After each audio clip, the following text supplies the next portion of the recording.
പ്രീതികർ സുഹൃത്തുക്കളെ എല്ലാവർക്കും എൻട്രിയിലേക്ക് സ്വാഗതം. ഞാൻ രാജേഷ് സാർ. നമ്മൾ കഴിഞ്ഞ ക്ലാസ്സിൽ ഐക്യരാഷ്ട്രസഭയുടെ ഘടകങ്ങളൊക്കെ പഠിച്ചു കഴിഞ്ഞു.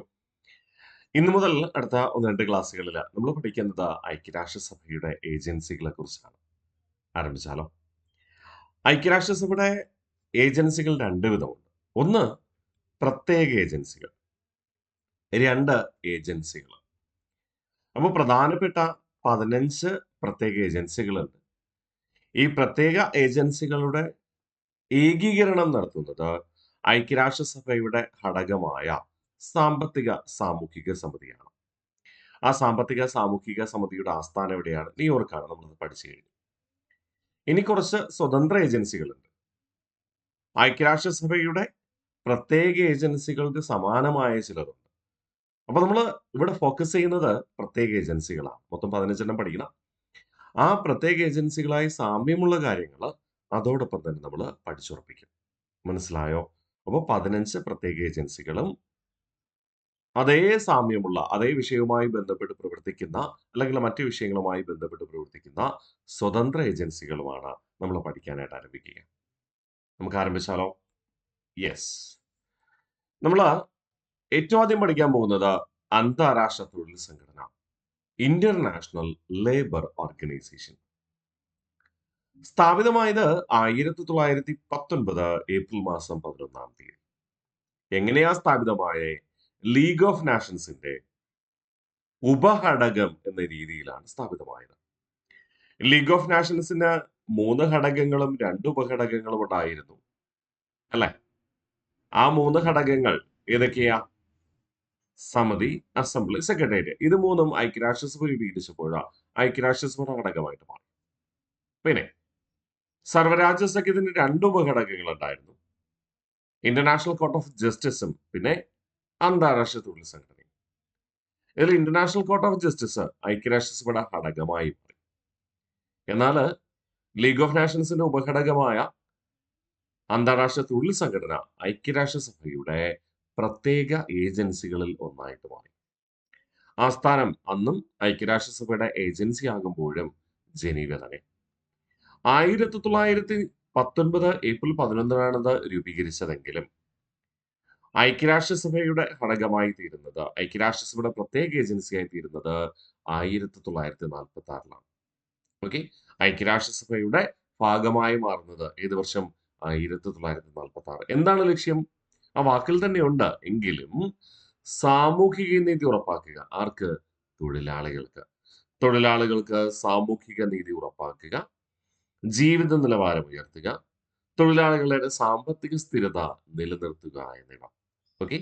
അപ്പൊ അന്താരാഷ്ട്ര തൊഴിൽ സംഘടന ഇന്റർനാഷണൽ ലേബർ ഓർഗനൈസേഷൻ ILO സ്ഥാപിതമായത് 1919 ഏപ്രിൽ 11. സർവ്വരാജ്യ സഖ്യത്തിന്റെ ഉപഘടകമായിരുന്നു. ആസ്ഥാനം ജനീവ. 1946-ൽ ഐക്യരാഷ്ട്രസഭയുടെ പ്രത്യേക ഏജൻസിയായിട്ട് അഥവാ ഐക്യരാഷ്ട്രസഭയുടെ ഭാഗമായി തീർന്നു. ലക്ഷ്യം തൊഴിലാളികളുടെ സാമൂഹിക നീതി ഉറപ്പാക്കുക, ജീവിത നിലവാരം ഉയർത്തുക, സാമ്പത്തിക സ്ഥിരത നിലനിർത്തുക എന്നിവ. ഇവിടെ അന്താരാഷ്ട്ര ലേബർ ഓർഗനൈസേഷനിലെ ആകെ അംഗസംഖ്യ 187. അന്താരാഷ്ട്ര തൊഴിൽ സംഘടനയുടെ ആപ്തവാക്യം എന്ന് പറയുന്നത് if you desire peace cultivate justice. If you desire peace cultivate justice എന്നാണ്. ത്രികക്ഷി ഭരണ സംവിധാനമുള്ള ഒരേ ഒരു ഐക്യരാഷ്ട്രസഭയുടെ ഏജൻസിയാണ് അന്താരാഷ്ട്ര ലേബർ ഓർഗനൈസേഷൻ ILO. 3 സഖ്യ കക്ഷികൾ അല്ലെങ്കിൽ 3 വിവിധ മേഖലയിൽ നിന്നുള്ളവർ ഉണ്ട് എന്നർത്ഥം. ആരൊക്കെയാ? ഗവൺമെന്റിന്റെ പ്രതിനിധികളുണ്ട്. ഗവൺമെന്റ് ആണല്ലോ ഓരോ രാജ്യത്തും ഭരണ സംവിധാനങ്ങൾ നിയമനിർമ്മാണം നടത്തുക, പ്രത്യേകിച്ച് തൊഴിലാളികൾക്ക് ആവശ്യമായി. 2 തൊഴിൽ ദാതാവ്. ഗവൺമെന്റിന് എല്ലാ ജനങ്ങൾക്കും തൊഴിൽ നൽകാൻ കഴിയോ? ഇല്ല. അപ്പൊ സ്വകാര്യ പ്രവർത്തകരൊക്കെ ഉണ്ടാവും. ആ തൊഴിൽ ദാതാവിന്റെ പ്രതിനിധി. പിന്നെ തൊഴിലാളികളുടെ പ്രതിനിധി. ഗവൺമെന്റിന്റെ പ്രതിനിധി ഉണ്ടാവും, തൊഴിൽ ദാതാവിന്റെ പ്രതിനിധികൾ ഉണ്ടാവും, പിന്നെ തൊഴിലാളികളുടെ പ്രതിനിധി ഉണ്ടാവും. ഈ 3 തൊഴിൽ വിഭാഗങ്ങൾ അല്ലെങ്കിൽ 3 പ്രത്യേക അല്ലെങ്കിൽ 3 സവിശേഷ വിഭാഗങ്ങളിൽ നിന്നുള്ള വ്യക്തികൾ അടങ്ങുന്നതാണ് എന്തിന്റെ ഭരണ സംവിധാനം? ഇന്ത്യൻ നാഷണൽ ലേബർ ഓർഗനൈസേഷന്റെ. അപ്പൊ ത്രികക്ഷി ഭരണ സംവിധാനമുള്ള ഒരേ ഒരു UN ഏജൻസിയാണ് എന്ത്? ILO. ആരുടെയൊക്കെ പ്രതിനിധികളാ? ഗവൺമെന്റിന്റെ, തൊഴിൽ ദാതാവിന്റെ, തൊഴിലാളികളുടെ. ഇന്റർനാഷണൽ ലേബർ ഓർഗനൈസേഷന് സമാധാന നോബൽ പുരസ്കാരം ലഭിച്ചത് ഏത് വർഷമായിരുന്നു? 1969 ക്ലിയർ ആണേ. അപ്പോൾ 2 സ്ലൈഡിലൂടെ നമ്മൾ ആദ്യത്തെ പ്രത്യേക ഏജൻസി പഠിച്ചു കഴിഞ്ഞു. ഒന്നുകൂടെ നമുക്ക് റിവിഷൻ ചെയ്താലോ? അംഗസംഖ്യ 187. ആപ്തവാക്യം: if you desire peace, cultivate justice. ത്രികക്ഷി ഭരണ സംവിധാനമുള്ള ഒരേ ഒരു UN ഏജൻസിയാണ്.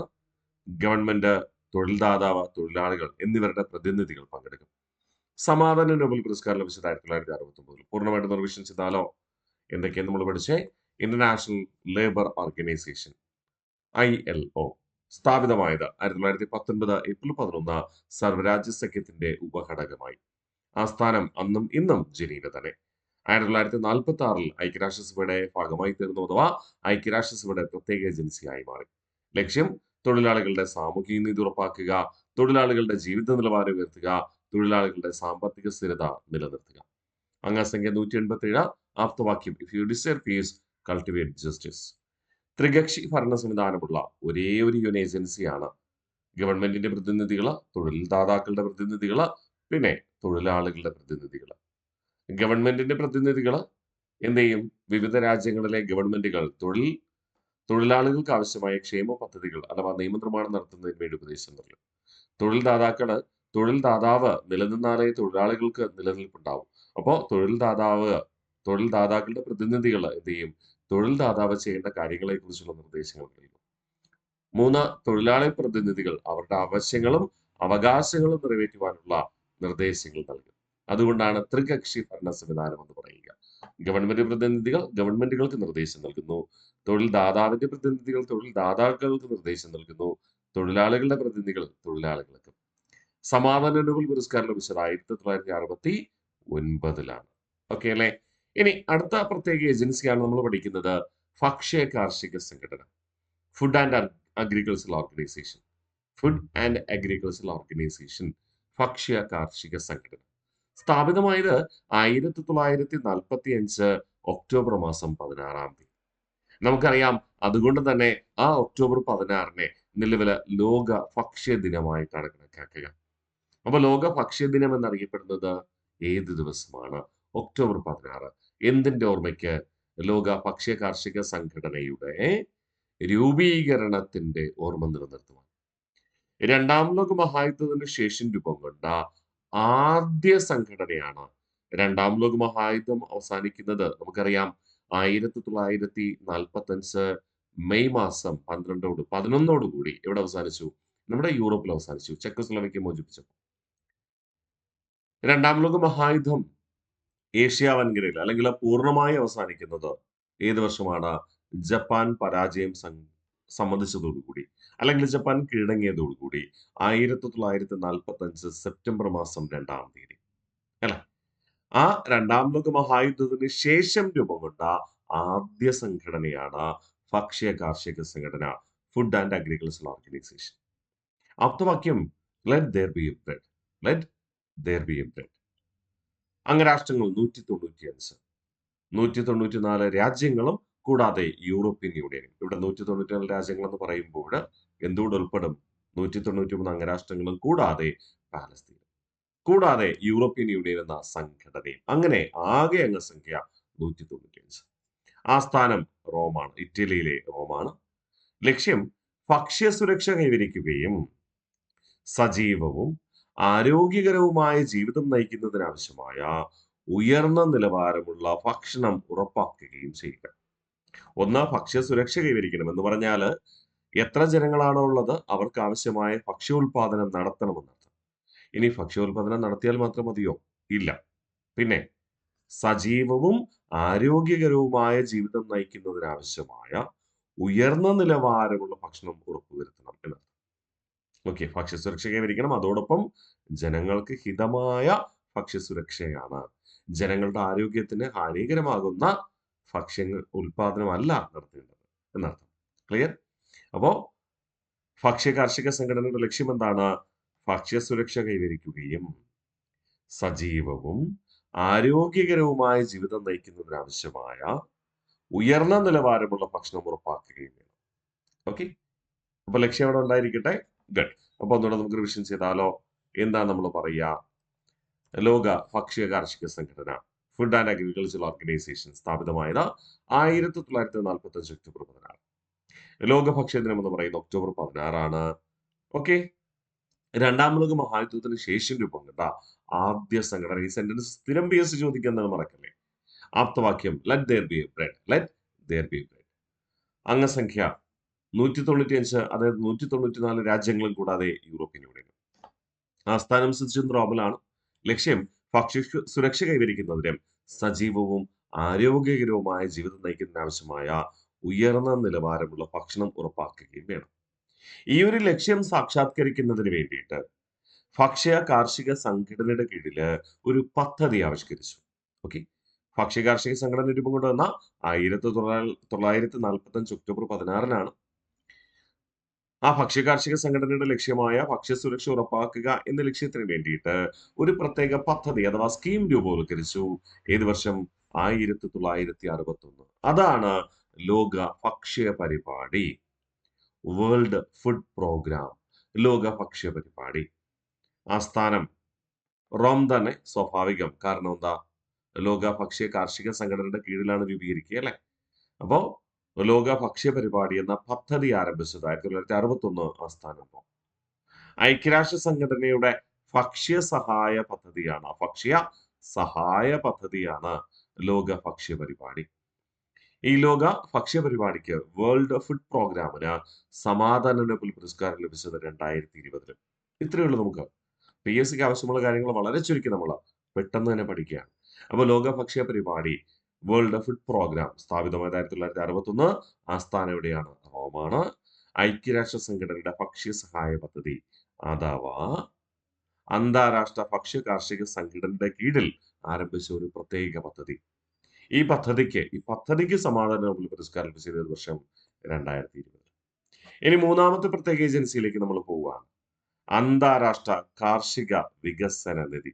അന്താരാഷ്ട്ര കാർഷിക വികസന നിധി, International Fund for Agricultural Development. International Fund for Agricultural Development, പലപ്പോഴും ചുരുക്കി IFAD എന്നാണ് അറിയപ്പെടുക. PSC ചോദിച്ചപ്പോഴും IFAD എന്ന് ചുരുക്കി ചോദിച്ചിട്ടുണ്ട്. അപ്പോ പൂർണ്ണമായ പേര് പഠിക്കുക, ഷോർട്ട് ഫോമും പഠിച്ചു വെക്കുക. അന്താരാഷ്ട്ര കാർഷിക വികസന നിധി, IFAD. അങ്ങനെയൊക്കെ ചോദിക്കാൻ പാടുണ്ടോ എന്ന് നിങ്ങൾ ചിലപ്പോൾ ചോദിക്കാം. സ്ഥിരം ചോദിക്കുന്നതല്ലേ. യുനെസ്കോ, അതിന്റെ പൂർണ്ണമായ പേരാണ് ചോദിക്കുന്നത്, ഷോർട്ട് ഫോം അല്ലേ നമ്മൾ പറയുന്നത്. യുണിസെഫ്, IMF, ഇതൊക്കെ ഷോർട്ട് ഫോം അല്ലേ. സ്ഥിരം ചോദിക്കുന്നതാണ് കേട്ടോ, മറക്കല്ലേ. ഉദാഹരണം ഞാൻ പറഞ്ഞെന്ന് മാത്രം. അപ്പൊ അന്താരാഷ്ട്ര കാർഷിക വികസന നിധി, IFAD, international Fund for Agriculture Development, സ്ഥാപിതമായത് 1977 ഡിസംബർ. ആസ്ഥാനം എവിടെയാണ്? റോമാണ്. അംഗസംഖ്യ 178. അതെന്താ? ലോക ഭക്ഷ്യ കാർഷിക സംഘടനയില് 195 അംഗങ്ങളുണ്ട്. ഇവിടെ 178 ഉള്ളൂ. അപ്പൊ ഓർമ്മിക്കുക, ഇവിടെ ഈ ഏജൻസിയുടെ പേരെന്താ? അന്താരാഷ്ട്ര കാർഷിക വികസന നിധി. ഫണ്ട് സ്പോൺസർ ചെയ്യാൻ സാധ്യതയുള്ള സംഘടനകളായിരിക്കും, അല്ലെങ്കിൽ ഫണ്ട് സ്പോൺസർ ചെയ്യാൻ സാധ്യതയുള്ള രാജ്യങ്ങളായിരിക്കും, ഫണ്ട് സ്പോൺസർ ചെയ്യാൻ സാധിക്കുന്ന സാമ്പത്തിക സ്ഥിരതയുള്ള രാജ്യങ്ങളായിരിക്കും ഇതിൽ അംഗങ്ങളായി മാറുക. ആണേ, അതുകൊണ്ടാണ് അംഗസംഖ്യ 178 ആയത്. ഇവിടെ ഫണ്ട് സ്പോൺസർ ചെയ്യാൻ താല്പര്യമുള്ള രാജ്യങ്ങളുടെ കൂട്ടായ്മയാണ് കേട്ടോ. അപ്പൊ അന്താരാഷ്ട്ര കാർഷിക വികസന നിധി, IFAD, സ്ഥാപിതമായത് 1977 ഡിസംബർ മാസം. ആസ്ഥാനം എവിടെയാ? റോം. അംഗസംഖ്യ 178. എന്താ ലക്ഷ്യം? പോഷക നിലവാരം ഉയർത്തുവാനും ഭക്ഷ്യോൽപാദനം വർദ്ധിപ്പിക്കുവാനുമുള്ള കാർഷിക സംരംഭങ്ങൾക്ക് ധനസഹായം നൽകുക. അപ്പോ ഫണ്ട് ലഭിക്കുന്നു. ആ ഫണ്ട് എന്തിനു വേണ്ടി ഉപയോഗിക്കും? പോഷക നിലവാരം ഉയർത്തുവാനും ഭക്ഷ്യോൽപാദനം വർദ്ധിപ്പിക്കുവാനുമുള്ള കാർഷിക സംരംഭങ്ങൾക്ക് ധനസഹായം നൽകും. അങ്ങനെ ധനസഹായം നൽകുമ്പോൾ, സബ്സിഡി നൽകുമ്പോൾ, ധനസഹായം നമ്മൾ സബ്സിഡി എന്ന് പറയുന്നതായിരിക്കും കുറച്ചുകൂടെ ബെറ്റർ. സബ്സിഡി നൽകുമ്പോൾ മെച്ചപ്പെട്ട രീതിയിൽ കാർഷികോൽപാദനം വർദ്ധിപ്പിക്കാം. അങ്ങനെ കാർഷികോൽപാദനം വർദ്ധിപ്പിച്ചാൽ ലോക ഭക്ഷ്യ കാർഷിക സംഘടനയുടെ ലക്ഷ്യം നിറവേറ്റാൻ കഴിയും. അപ്പൊ അഭേദ്യമായി ഇത് ബന്ധപ്പെട്ടിരിക്കുന്നു. അതുകൊണ്ടാണ് നമ്മൾ ചേർത്ത് പഠിക്കാനായിട്ട് ശ്രമിക്കുക. ഓക്കെ, അപ്പോ നമ്മൾ 3 ഏജൻസികളാണ് പഠിച്ചത് അല്ലേ? എന്തൊക്കെയാ 3 ഏജൻസികൾ? ആദ്യം പഠിച്ചത് അന്താരാഷ്ട്ര തൊഴിൽ സംഘടന, പിന്നെ ഫുഡ് ആൻഡ് അഗ്രികൾച്ചർ ഓർഗനൈസേഷൻ, അതിന്റെ ഭാഗമായ കാർഷിക വികസന പദ്ധതി, പിന്നെ കാർഷിക വികസന നിധി. ഓക്കെ അല്ലേ? ഈ 3 ഏജൻസികൾ പൂർണ്ണമായിട്ടൊന്നുകൂടെ റിവിഷൻ ചെയ്തിട്ട് നമുക്ക് ബാക്കി പഠിക്കാം. എന്തൊക്കെയാ നമ്മൾ പഠിച്ചേ? അന്താരാഷ്ട്ര തൊഴിൽ സംഘടന. കാരണം അടുപ്പിച്ച് ഏജൻസി പഠിക്കുമ്പോൾ വർഷവും എല്ലാം കൂടെ പുകയാൻ സാധ്യതയുണ്ട്. അതുകൊണ്ട് നമ്മൾ വീണ്ടും വീണ്ടും റിവിഷൻ ചെയ്ത് മാത്രമേ മുന്നോട്ട് പോകത്തുള്ളൂ. മറ്റു ടോപ്പിക്കുകളെ അപേക്ഷിച്ച് പ്രശ്നമുള്ള ഏരിയ ആണ്. കേട്ടോ? എല്ലാം കൂടെ കുഴയണ്ടല്ലോ. അപ്പൊ അന്താരാഷ്ട്ര തൊഴിൽ സംഘടന ഇന്റർനാഷണൽ ലേബർ ഓർഗനൈസേഷൻ സ്ഥാപിതമായതെന്ന 1919 ഏപ്രിൽ മാസം 11. സർവ്വരാജ്യ സഖ്യത്തിന്റെ ഉപഘടകമാണ്. ആസ്ഥാനം ജനീവ. 1946 ഐക്യരാഷ്ട്രസഭയുടെ ഭാഗമായി തീർന്നു. ലക്ഷ്യം സാമൂഹിക നീതി ഉറപ്പാക്കുക, ജീവിത നിലവാരം ഉയർത്തുക, സാമ്പത്തിക സ്ഥിരത ഉറപ്പുവരുത്തുക. ആരുടെ? തൊഴിലാളികളുടെ. ഓക്കെ. അംഗസംഖ്യ 187. ആപ്തവാക്യം എന്ന് പറയുന്നത് if you desire peace cultivate justice. ത്രികക്ഷി ഭരണ സംവിധാനമുള്ള ഒരേ ഒരു യൂൺ ഏജൻസി, അതായത് ഗവൺമെന്റ്, തൊഴിൽ ദാതാവ്, തൊഴിലാളികൾ എന്നിവർക്ക് വേണ്ടി സമാധാന നോബൽ പുരസ്കാരം ലഭിച്ചത് 1969. ഭക്ഷ്യ കാർഷിക സംഘടന ഫുഡ് ആൻഡ് അഗ്രികൾച്ചർ ഓർഗനൈസേഷൻ സ്ഥാപിതമായത് 1945 ഒക്ടോബർ 16.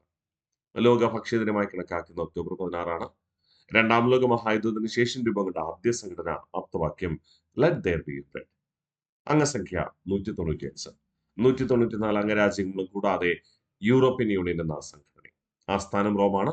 ലക്ഷ്യം ഭക്ഷ്യസുരക്ഷ കൈവരിക്കുകയും സജീവവും ആരോഗ്യകരവുമായ ജീവിതം നയിക്കുന്നതിനാവശ്യമായ ഉയർന്ന നിലവാരമുള്ള ഭക്ഷണം ഉറപ്പാക്കുക. അതിനുവേണ്ടി ആരംഭിച്ച പദ്ധതിയാണ് ലോക ഭക്ഷ്യ പരിപാടി, വേൾഡ് ഫുഡ് പ്രോഗ്രാം. സ്ഥാപിതമായത് 1961. ആസ്ഥാനം റോമാണ്. ഐക്യരാഷ്ട്ര സംഘടന ഭക്ഷ്യസഹായ പദ്ധതിയായ ലോക ഭക്ഷ്യ പരിപാടിക്ക് സമാധാന നോബൽ പുരസ്കാരം ലഭിച്ചത് 2020. അടുത്ത് പറയുന്നു അന്താരാഷ്ട്ര കാർഷിക വികസന നിധി, International Fund for Agriculture Development. സ്ഥാപിതമായ 1977 ഡിസംബർ. ആസ്ഥാനം റോമാണ്. അംഗസംഖ്യ 178. എന്താണ് ഈ സംഘടന? ഫണ്ട് കളക്ട് ചെയ്തിട്ട് എന്താ ഇതിന്റെ ലക്ഷ്യം? പോഷക നിലവാരം ഉയർത്തുവാനും ഭക്ഷ്യോൽപാദനം വർദ്ധിപ്പിക്കാനുമുള്ള കാർഷിക സംരംഭങ്ങൾക്ക് സഹായം നൽകുക എന്നതാണ്. ഓക്കെ അല്ലേ? സെറ്റാണ്. ഇനി അടുത്ത 4ാമത്തെ ഏജൻസിയിലേക്ക് നമ്മൾ പോവാണ്. ഐക്യരാഷ്ട്ര വിദ്യാഭ്യാസ ശാസ്ത്ര സാംസ്കാരിക സംഘടന, United Nations Educational Scientific and Cultural organisation. അപ്പോൾ പ്രധാനമായിട്ട് 3 മേഖലകൾ സ്വാധീനം ചെലുത്തുന്ന സ്ഥാപനം: വിദ്യാഭ്യാസം, ശാസ്ത്രം, സംസ്കാരം. United Nations Educational Scientific and Cultural Organization. മലയാളവൽക്കരിച്ചാലോ? ഐക്യരാഷ്ട്ര വിദ്യാഭ്യാസ ശാസ്ത്ര സാംസ്കാരിക സംഘടന. നമ്മൾ ചുരുക്കി പറഞ്ഞാൽ അതിനെ എന്തെന്ന് വിളിക്കും? യുനെസ്കോ എന്ന് വിളിക്കും. അപ്പൊ യുനെസ്കോ എന്നത് നമുക്ക് പരിചയമുള്ള പേരാണ്. അതിന്റെ പൂർണ്ണമായ പേരൂടെ പഠിച്ചു വെക്കണം. UN, United Nations. ESC, ഇതൊക്കെ എന്തായിരിക്കും? Education, scientific and cultural. അവസാനത്തെ ഓർഗനൈസേഷൻ ആണ്. സിമ്പിൾ അല്ലേ? കിട്ടിയില്ലേ? ഐക്യരാഷ്ട്ര വിദ്യാഭ്യാസ ശാസ്ത്ര സാംസ്കാരിക സംഘടന, യുനെസ്കോ. ഐക്യരാഷ്ട്രസഭയുടെ വിദ്യാഭ്യാസ ശാസ്ത്ര സാംസ്കാരിക സംഘടനയാണ് യുനെസ്കോ എന്ന ചുരുക്കത്തിൽ അറിയപ്പെടുക. സ്ഥാപിതമായത് 1945 നവംബർ മാസം 16. ആസ്ഥാനം ഫ്രാൻസിലെ പാരീസ് ആണ്. അംഗസംഖ്യ ഐക്യരാഷ്ട്രസഭയിലെ 193 അംഗരാജ്യങ്ങൾ. അത്രയും അംഗരാജ്യങ്ങൾ ഇവിടെ യുനെസ്കോയിലും അംഗങ്ങളാണ്. ഇതുകൂടാതെ വത്തിക്കാനും പാലസ്തീനും ഒക്കെ ഇതുമായി സഹകരിക്കുന്നുണ്ട്. പക്ഷെ പൂർണ്ണ അംഗരാജ്യമല്ലല്ലോ. അതുകൊണ്ട് നമ്മളിവിടെ അംഗസംഖ്യ 193 തന്നെ പറയാം. എന്താണ് ലക്ഷ്യം? പേരിലുള്ളതുപോലെ തന്നെ വിദ്യാഭ്യാസം, ശാസ്ത്രം, സംസ്കാരം എന്നിവയിലൂടെ രാജ്യങ്ങളുടെ ഏകോപനം. വിദ്യാഭ്യാസം, ശാസ്ത്രം, സംസ്കാരം എന്നിവയിലൂടെ രാജ്യങ്ങളുടെ ഏകോപനമാണ് ഇവിടെ യുനെസ്കോയുടെ ലക്ഷ്യമെന്ന് പറയുന്നത്. Integration of countries. ഓക്കെ. ലോകരാജ്യങ്ങളിൽ സംരക്ഷിക്കപ്പെടേണ്ട സ്മാരകങ്ങളെയും കൂടാതെ പരിസ്ഥിതി പ്രാധാന്യമുള്ള പ്രദേശങ്ങളെയും ഉൾപ്പെടുത്തിക്കൊണ്ട് യുനെസ്കോ തയ്യാറാക്കുന്ന പട്ടികയാണ് എന്ത്? ലോക പൈതൃക പട്ടിക എന്ന പേരിൽ അറിയപ്പെടുക. World heritage list. നമ്മൾ സ്ഥിരം കേൾക്കുന്നതാണ് അല്ലെ? ഇന്ത്യയിലെ പല സംരക്ഷണ സ്മാരകങ്ങളും പരിസ്ഥിതി പ്രാധാന്യമുള്ള പല പ്രദേശങ്ങളും യുനെസ്കോയുടെ ലോക പൈതൃക പട്ടികയിൽ ഉൾപ്പെട്ടിട്ടുണ്ട്. ഇല്ലേ? ഉണ്ട്. അതിപ്പോ ശാസ്ത്ര മേഖലയിലുള്ളതുണ്ട്. ശാസ്ത്രം എന്ന് പറയുമ്പോൾ സ്വാഭാവികമായിട്ട് അവിടെ പരിസ്ഥിതി ശാസ്ത്രം ഉൾപ്പെടും. ശരിയല്ലേ? ആർക്കിയോളജി ഉൾപ്പെടും. അപ്പോ പുരാവസ്തു ശാസ്ത്രവും പരിസ്ഥിതി ശാസ്ത്രവും ഒക്കെ ഉൾപ്പെടും. അവയിലെ സംരക്ഷിക്കപ്പെടാൻ സാധ്യതയുള്ള സംരക്ഷിക്കേണ്ട വസ്തുതകൾ സംരക്ഷിക്കുന്നതാണ് ലോക പൈതൃക പട്ടിക. ഉദാഹരണമായി പറഞ്ഞാൽ കേരളത്തിലെ കലാരൂപങ്ങൾ ലോക പൈതൃക പട്ടികയിൽ ഇടം പിടിച്ചിട്ടുണ്ട്. അല്ലെ? കൂടിയാട്ടം, മുടിയേറ്റൊക്കെ. യെസ്. അപ്പോ ഓർമ്മിക്കുക, യുനെസ്കോയുടെ ലക്ഷ്യമെന്ന് പറയുന്നത് വിദ്യാഭ്യാസം, ശാസ്ത്രം, സംസ്കാരം എന്നിവയിലൂടെ രാജ്യങ്ങളുടെ ഏകോപനമാണ്. ലോകരാജ്യങ്ങളിൽ സംരക്ഷിക്കപ്പെടേണ്ട സ്മാരകങ്ങളെയും പരിസ്ഥിതി പ്രാധാന്യമുള്ള പ്രദേശങ്ങളെയും ഉൾപ്പെടുത്തിക്കൊണ്ട് യുനെസ്കോ തയ്യാറാക്കുന്ന പട്ടികയാണ് ലോക പൈതൃക പട്ടിക എന്ന പേരിൽ അറിയപ്പെടുക. നോക്കിയേ, ലോക പൈതൃക പട്ടികയിൽ ഇടം നേടിയ കേരളത്തിൽ നിന്നുള്ള 2 കലാരൂപങ്ങളാണ് കൂടിയാട്ടം, മുടിയേറ്റ് എന്നിവ. ഈ കൂടിയാട്ടം എന്ന് പറയുന്നത് AD 8, 9 നൂറ്റാണ്ടുകളിൽ രൂപം കൊണ്ടതാണ്. ഭക്തിപ്രസ്ഥാനത്തിന്റെ ഭാഗമായി രൂപം കൊണ്ടതാണ്. അതുകൊണ്ട് തന്നെ നമ്മുടെ കൂടിയാട്ടത്തെ യുനെസ്കോയുടെ പൈതൃക പട്ടികയിൽ ഉൾപ്പെടുത്തിയ അവസരത്തില് ഇതിനെ എന്തെന്നാണ് വിശേഷിപ്പിച്ചിരുന്നത്? മാനവരാശിയുടെ അനശ്വര കലാരൂപം എന്നാണ് യുനെസ്കോ വിശേഷിപ്പിച്ചത്. കാരണം ഇന്ത്യയിലെ അഭിനയ കലകളില് ഏറ്റവും ആദ്യം രൂപം കൊണ്ടതാണ് കൂടിയാട്ടം. അതുകൊണ്ട് കൂടിയാട്ടത്തെ അഭിനയത്തിന്റെ അമ്മ എന്ന് വിളിക്കാറുണ്ട്.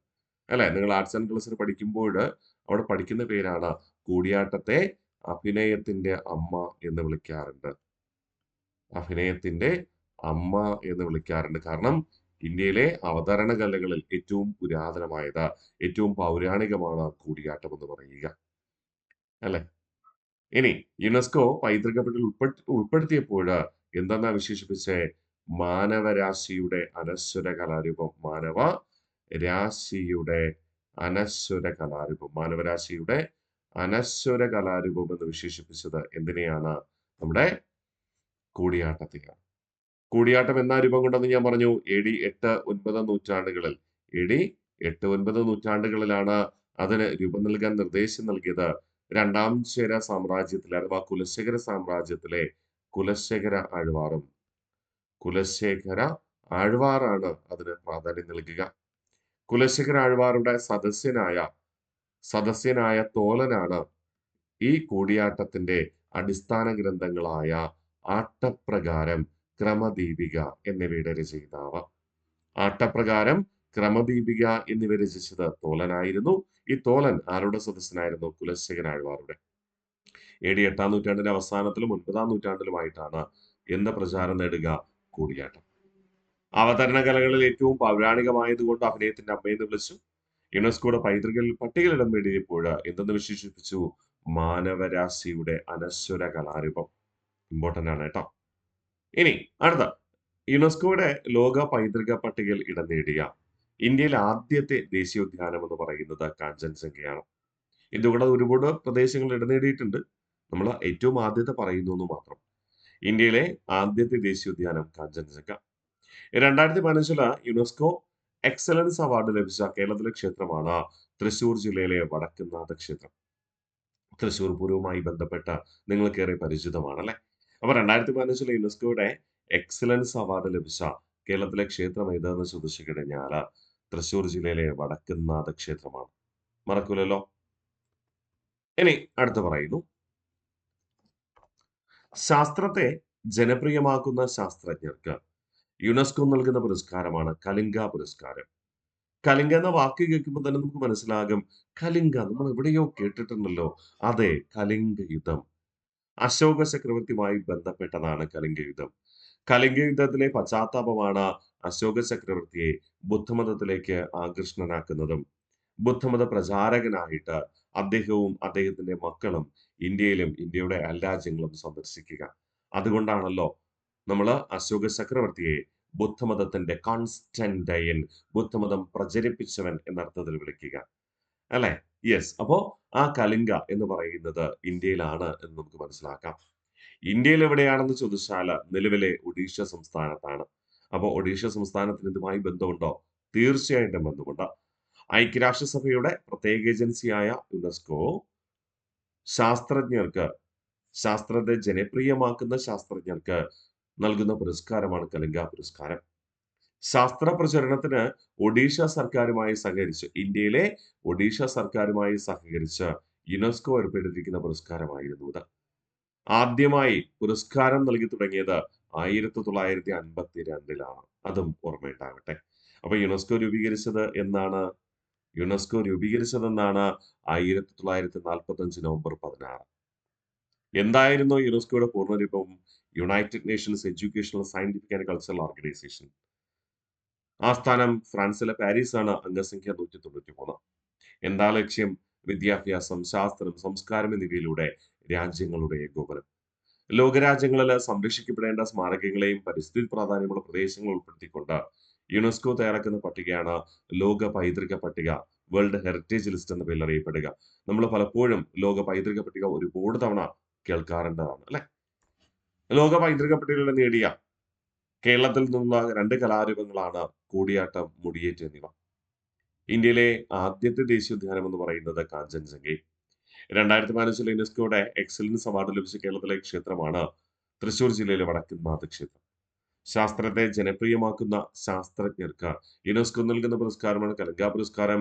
ഈ കലിംഗ പുരസ്കാരം നൽകുന്നതിന് സഹകരിക്കുന്ന ഇന്ത്യൻ സംസ്ഥാനമാണ് ഒഡീഷ. ഓക്കെ, അപ്പൊ ശാസ്ത്ര പ്രചരണത്തിന് ഒഡീഷ സർക്കാരുമായി സഹകരിച്ച് യുനെസ്കോ ഏർപ്പെടുത്തിയിരിക്കുന്ന പുരസ്കാരമാണ് ഈ കലിംഗ പുരസ്കാരം. 1952 മുതലാണ് ആദ്യമായി നൽകി തുടങ്ങുന്നത്. ഓക്കെ അല്ലേ? സെറ്റാണ്. അപ്പോൾ പ്രധാനപ്പെട്ട 4 ഏജൻസികളാണ് നമ്മൾ ഇന്നേ ക്ലാസ്സിലൂടെ പഠിച്ചത്. പൂർണ്ണമായിട്ട് നമുക്ക് റിവിഷൻ ചെയ്ത് അവസാനിപ്പിക്കാം. ഇമ്പോർട്ടന്റ് ആണ്. നമ്മൾ എത്രത്തോളം റിവിഷൻ ചെയ്യുന്നു അത്ര മാത്രമേ തലയിൽ നിൽക്കത്തുള്ളൂ. അല്ലെങ്കിൽ എല്ലാം കൂടെ കുഴഞ്ഞു പോവും. വീണ്ടും ഓർമ്മിപ്പിക്കുന്നു. അതുകൊണ്ടാണ് നമ്മൾ ഈ ക്ലാസ്സുകൾ റിവിഷന് പ്രാധാന്യം കൊടുത്തുകൊണ്ട് പോവുക. ഓക്കെ, അപ്പോൾ വളരെ കുറച്ചേ പഠിച്ചിട്ടുള്ളൂ. പക്ഷേ റിവിഷൻ പ്രാധാന്യമുണ്ട്. അന്താരാഷ്ട്ര തൊഴിൽ സംഘടന സ്ഥാപിതമായത് 2019 ഏപ്രിൽ 11. സർവ്വരാജ്യ സഖ്യത്തിന്റെ ഉപഘടകമാണ് ആസ്ഥാനം ജനീവ. 1946 ഐക്യരാഷ്ട്രസഭയുടെ ഘടകമായി അല്ലെങ്കിൽ ഐക്യരാഷ്ട്രസഭയുടെ ഭാഗമായി തീർന്നു. ലക്ഷ്യം സാമൂഹിക നീതി ഉറപ്പാക്കുക, തൊഴിലാളികളുടെ ജീവിത നിലവാരം ഉയർത്തുക, തൊഴിലാളികളുടെ സാമ്പത്തിക സ്ഥിരത നിലനിർത്തുക. അംഗസംഖ്യ 187. ആപ്തവാക്യം if you desire peace cultivate justice. ത്രികക്ഷി ഭരണ സംവിധാനമുള്ള ഒരേ ഒരു യുഎൻ ഏജൻസിയാണ് എന്താ? അന്താരാഷ്ട്ര തൊഴിൽ സംഘടന. ഗവൺമെന്റ് പ്രതിനിധികൾ ഗവൺമെന്റിന് ആവശ്യമായ നിർദ്ദേശങ്ങൾ, തൊഴിൽ ദാതാക്കളുടെ പ്രതിനിധികൾ തൊഴിലുടമകൾക്ക് വേണ്ട നിർദ്ദേശങ്ങൾ, തൊഴിലാളികളുടെ പ്രതിനിധികൾ തൊഴിലാളികൾക്ക് വേണ്ടി ആവശ്യങ്ങളും നിർദ്ദേശിക്കുന്നു.